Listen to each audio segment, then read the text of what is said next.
Selection process కూడా local women వాళ్ళకు ఒకవేళ లోన్స్ ఉంటే కనుక ఓకే, వెరీ సింపుల్ ప్రాసెస్.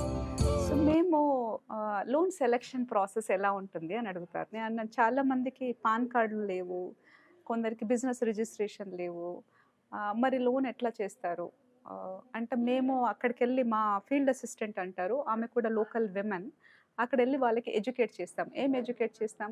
అమ్మ మీరు మీ బిజినెస్ ఉందా? ఫస్ట్ థింగ్ బిజినెస్ ఉంది, ఓకే. మీకు ఏమైనా క్రెడిట్ హిస్టరీ ఉందా? క్రెడిట్ హిస్టరీ అనేది క్రెడిట్ బ్యూరో రిపోర్ట్లలో ఉంటుంది, కానీ చాలా మందికి క్రెడిట్ బ్యూరో రిపోర్ట్లో ఉండదు, ఎందుకంటే వాళ్ళకి డైరెక్ట్గా బ్యాంక్ లోన్స్ లేవు కాబట్టి. అలా ఉన్నా పర్వాలేదు, నేను పలానా దగ్గర తీసుకున్నా, నేను కట్టాను ఇది అనేది ఒకటి. తర్వాత ఇంకేంటి, వాళ్ళ ఫ్యామిలీ ఇన్కమ్ సోర్సెస్ ఎలా ఉన్నాయి, అంటే వీళ్ళు బిజినెస్లో ఎంత పెట్టుబడి పెట్టినారు, ఎన్నాళ్ళ నుంచి వాళ్ళు చేస్తున్నారు, వాళ్ళ ఓన్ రెసిడెన్స్ ఉందా. ఓన్ రెసిడెన్స్ అంటే చాలా వరకు వాళ్ళ పేరు మీద ఉండకపోవచ్చు, వాళ్ళ పేరెంట్స్ పేరు మీద ఉండొచ్చు, వాళ్ళ ఫాదర్ ఇన్లా మదర్ ఇన్లా పేరు మీద ఉండొచ్చు, దట్స్ ఓకే. బికాస్ మేము ఫ్యామిలీ యాజ్ ఎ యూనిట్ చూస్తాము. వాళ్ళు అక్కడ స్థానికులు ఉన్నారు, వాళ్ళకి స్కిల్ సెట్ ఉంది, వాళ్ళ బిజినెస్ రన్ అవుతుంది లాస్ట్ 2-3 ఇయర్స్లో. వాళ్ళకు ఒకవేళ లోన్స్ ఉంటే కనుక ఓకే, కానీ అది కరెక్ట్గా కట్టు ఉండాలి. అంటే ఒకవేళ సిబిఐ రిపోర్ట్ ఉంటే సిబిల్ రిపోర్ట్ ప్రకారంగా 700+ స్కోర్ ఉండాలి. లేదా వాళ్ళకి అసలు ఏమీ స్కోర్ లేదు, వెల్ అండ్ గుడ్, వీఆర్ హియర్. ఆ బిజినెస్ అనేది ఇప్పుడు మనకి ఎట్లయితే ఇది రిజిస్ట్రేషన్ ఉంది కదా, మనకి ఆధార్ కార్డ్ అంటారు మనకి, అట్లనే ఒక బిజినెస్కి కూడా ఒక ఐడెంటిటీ, దానికి ఉద్యమ్ రిజిస్ట్రేషన్ అంటారు. It is very simple process. Mobile phone ఉండి ఆధార్ ఫోన్ లింక్ ఉంటే, ఆధార్కి లింక్ ఉంటే కనుక వాళ్ళ బిజినెస్ని రిజిస్ట్రేషన్ చేసుకోవచ్చు. It's matter of 2 minutes. Udyam registration అంటే ఆ బిజినెస్కి ఒక ఐడెంటిటీ వస్తుంది. ఆ బిజినెస్కి ప్లస్ ఒక లాస్ట్ 6 months వాళ్ళ ట్రాన్సాక్షన్స్ ఎలా ఉన్నాయి, వాళ్ళ బిజినెస్ చేసుకునే దానికి అన్నీ, అంటే చాలా వరకు ఇప్పుడు మొత్తం డిజిటల్ పేమెంట్స్ జరుగుతున్నాయి, ఎంత పేమెంట్ వచ్చింది ఏంటంటే ఒక 6 months బ్యాంక్ స్టేట్మెంట్ తీసుకుంటాం. సో వాళ్ళ బిజినెస్ ఉండాలి, వాళ్ళ ఓన్ హౌస్ కానీ బిజినెస్ ప్లేస్ కానీ ఉండాలి. ఒకవేళ సిబిల్ ఉంటే కనుక వాళ్ళు ఆల్రెడీ కన్జ్యూమర్ లోన్స్ కావచ్చు, ఎడ్యుకేషన్ కావచ్చు, ఏమన్నా తీసుకున్నా కూడా ఆ సిబిల్ రేటింగ్ ఉంటే కనుక 700 ఉండాలి ప్లస్. లేకపోయినా పర్వాలేదు, అంటే ఇప్పుడు 600 ఉంటే కూడా మేము చెప్తాం, చిన్న ఒక 2000 రూపాయల లోన్ తీసుకోండి, మీరు రెగ్యులర్గా కట్టుకోండి, అప్పుడు మీ స్కోర్ ఇంప్రూవ్ అవుతుంది, అప్పుడు we can give the loan. Okay.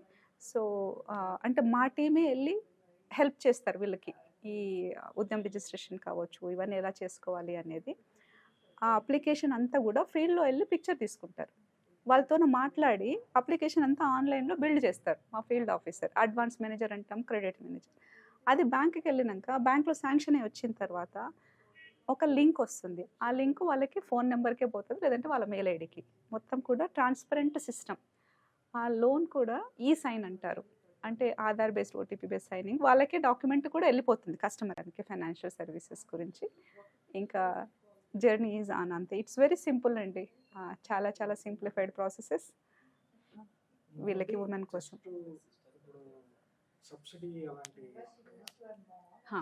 Okay, చెప్తాను. ఇప్పుడు ఇది మనం ఏమి అంటే ఎకనామిక్ ఎంపవర్మెంట్, బిజినెస్ గ్రోత్ అని అంటా ఉన్నాం కాబట్టి దీనికి ఎక్కడ సబ్సిడీస్ లేవండి. అంటే నేను నా స్వశక్తిగా నేను బిజినెస్ పెట్టుకున్నాను, ఆ బిజినెస్ గ్రో అవుతూ ఉంది, నాకు ఒకవేళ క్యాపిటల్ అంటే ఇంకా పెద్ద మొత్తంలో డబ్బులు వచ్చినాయి అంటే నేను దీనిలో ఇన్వెస్ట్ చేసి దీన్ని గ్రో చేసుకోగలుగుతాను అని అనుకునే మహిళలకి కానీ, అనుకునే ఫ్యామిలీ మెంబర్స్కి కానీ మేము సపోర్ట్ చేస్తున్నాము. ఎటువంటి సబ్సిడీ లేదు దీనికి. ఒకసారి లోన్ తీసుకున్నారంటే వాళ్ళు మంత్లీ కట్టాలి. సో పేమెంట్ అనేది చాలా ఈజీ అండి, బికాస్ నేను డిజిటల్ ప్రాసెస్ అన్నాను. చాలా మంది మేము సర్వీస్ చేయాలనుకున్నాం కాబట్టి డిజిటల్ ఇనేబుల్డ్ ప్రాసెస్. వీళ్ళకి ఏమంటారు, డెబిట్ కార్డు ఉందనుకోండి, ఏటీఎం కార్డు, మొబైల్ ఫోన్కి లింక్ ఉందనుకోండి, దాని ద్వారా ఈనాష్ రిజిస్ట్రేషన్ అంటారు, అంటే electronic national account clearing system అంటారు. ప్రతి నెల 5వ తారీఖు నాడు వీళ్ళు బ్యాంక్ అకౌంట్లో డబ్బులు పెట్టుకోవాలి, ఆ ఈఎంఐ అనేది కట్ అయిపోతుంది, అంతే. అది కాదు, వీళ్ళ దగ్గర ఎక్కువ డబ్బులు ఉన్నాయి, అంటే ఇప్పుడు గణేష్ చవితి వస్తుంది, ఇప్పుడు చాలా డబ్బులు వచ్చేసినాయి ఆ సీజన్లో, నేను తీసుకున్న లోన్కి ఈఎంఐ కాదు, నేను ఇంకా కొంచెం ఎక్కువ పే చేసి తొందరగా క్లోజ్ చేసుకుందాం అనుకుంటున్నాను, తొందరగా కూడా క్లోజ్ చేసుకోవచ్చు, ఎందుకంటే వాళ్ళది ఆ లోన్ అకౌంట్ నెంబర్ ఉంది కదా, ఆ loan account number IFSC code, ఆ ఫోన్ ద్వారా వీళ్ళ దగ్గర ఒకవేళ యూపీఐ యాప్ ఉన్నా కూడా అది ఎట్లా పేమెంట్ చేయాలనేది లింక్ చేసి అకౌంట్ పేమెంట్ చేసేయచ్చు వాళ్ళు డైరెక్ట్గా. ఒక్కసారి అది మేము ట్రైనింగ్ ఇస్తాం, ఇచ్చిన తర్వాత దాన్ని రిపీట్ కొట్టినా కూడా వెళ్ళిపోతుంది.